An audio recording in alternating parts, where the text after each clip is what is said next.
આમ આદમી પાર્ટીના રાષ્ટ્રીય સંયોજકના નિવાસસ્થાને એક મીટિંગ મળેલી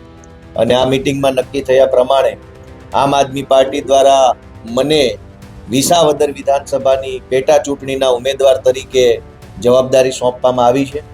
તે બદલ હું આમ આદમી પાર્ટીના રાષ્ટ્રીય સંયોજક અરવિંદ કેજરીવાલજી,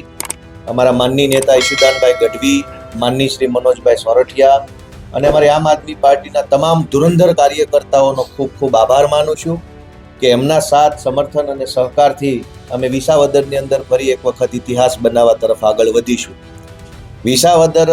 ભેસાણ જુનાગઢ તાલુકા વિધાનસભા મત વિસ્તારનું એક ખૂબ મહત્વ રહ્યું છે, કારણ કે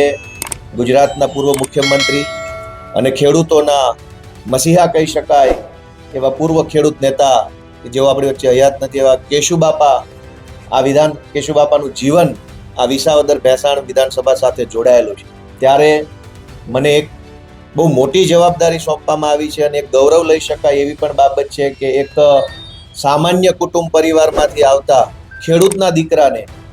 એટલે કે મને એક નાના માણસને આમ આદમી પાર્ટીએ બહુ મોટી જવાબદારી સોંપી છે। આથી હું વિસાવદરના સૌ ખેડૂતો, વિસાવદર, ભેસાણ અને જુનાગઢ તાલુકા મત વિસ્તાર જે છે એના સૌ ખેડૂતો, યુવાનો, વડીલો સૌનો હું પહેલાં તો આભાર માનું છું કે એમણે પણ ખૂબ લાગણી વ્યક્ત કરી છેલ્લા થોડા દિવસોની અંદર કે ગોપાલભાઈ અહીંયાથી ચૂંટણી લડે તો અમે એમને મદદ કરીશું। તો વિસાવદર, ભેસાણ, જુનાગઢ તાલુકા વિધાનસભા વિસ્તારના સૌ ખેડૂતોનો આભાર માનું છું।